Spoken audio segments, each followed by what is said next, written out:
I have had family members who have told me to never say that I am Ainu, to let the stories die with the generations past. I had spent the last year of my life collecting the stories of other Ainu in diaspora. So I want to put as much visibly contemporary Ainu expression out there as possible. And I mean, if you look at Ainu art, it's so bold and it's so graphical and it's so like, it looks like modern design. You know, our ancestors were fashionable as fuck. And I wanted to sort of like, you know, bring some of that back. The first one I did has like the You made that? yeah, and then on the back is like this wolf motif I've been working on. Oh, awesome. But I wear the shirts with the Ainu pride and the I'm Ainu and I won't be quiet. I wear those mainly because it does it brings questions. People don't know who the Ainu are, so they'll always ask, "What is that?" And I go, "What do you mean?" That pride. I go, "Oh, that's Ainu." I said, "I'm Ainu. We're the indigenous people to what's now known as Japan." Because it wasn't Japan then. So, and I try to educate them. And more, the story behind what happened to the Ainu is very similar to what happened here in the U.S. with Native Americans. And it still goes on. And that's what you find more surprising. The Ainu are oppressed still in Japan, and Native Americans are oppressed here in the United States still. And these are the people who, if anybody has more right to say something than anybody else, because they took away everything that they had. So that's my chance to do that is by letting people help make them aware of Ainu people. And oddly, the Okinawans are well aware of the Ainu. They'll even ask when I wore my shirt. I've had little lady Yukians ask me, "Are you Ainu?" And I said, "Yes, I am." She goes, "I'm Yukyuan." "Oh, I used to go Okinawa." And then they start a little conversation. But other than that, not very many people know about Ainu. And I would say a good portion of Japan still doesn't know who the Ainu are. I want to see Ainu people making Ainu art. I want to see Ainu people telling Ainu stories. I want us to take control of our own narrative. I want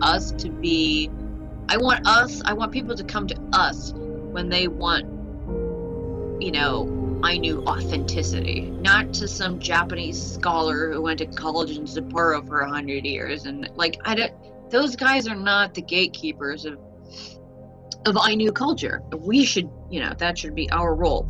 Can you tell me about what chalange means to you?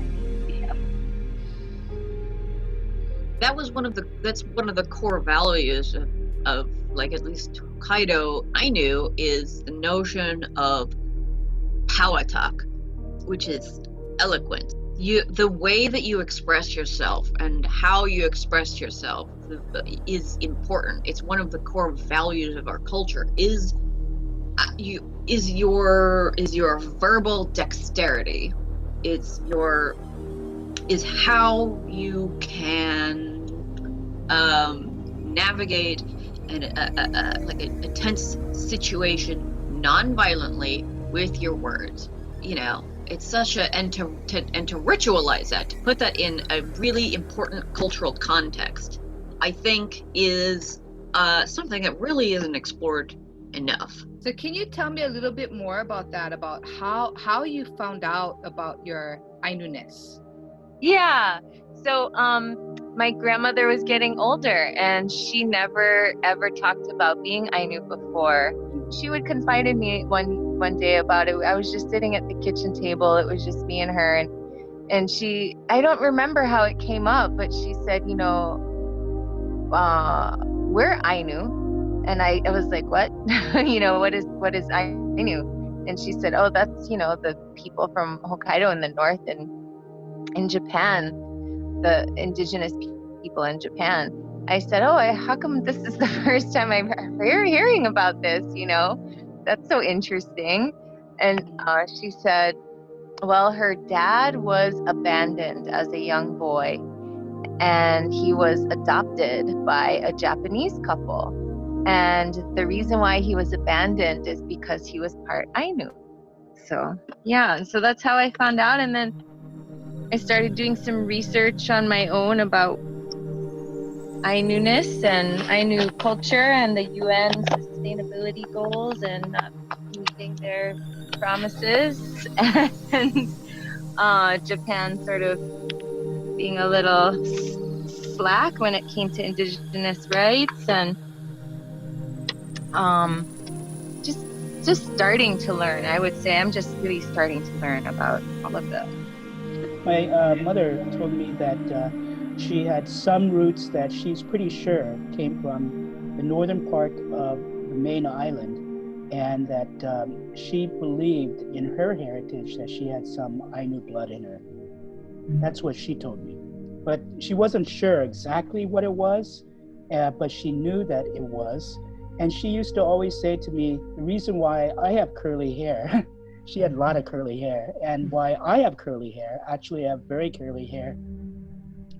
And she said it's because of our Ainu heritage. How did the Japanese families embrace, like as a child, did you feel like I'm Japanese? Or as a child, were you like, I don't know if this is quite my community? Actually, this is when I inquired with my mom. I actually asked her if I had been adopted because I didn't look Japanese. And she, at that point,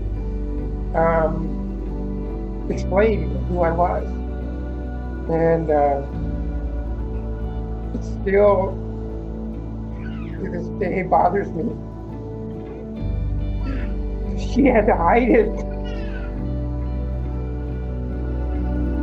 The Ainu and Diaspora are sharing their stories to talk about the cycle of complex, contemptuous relationships within the various ethnic groups that have had the label of Americans of Japanese ancestry forced upon us.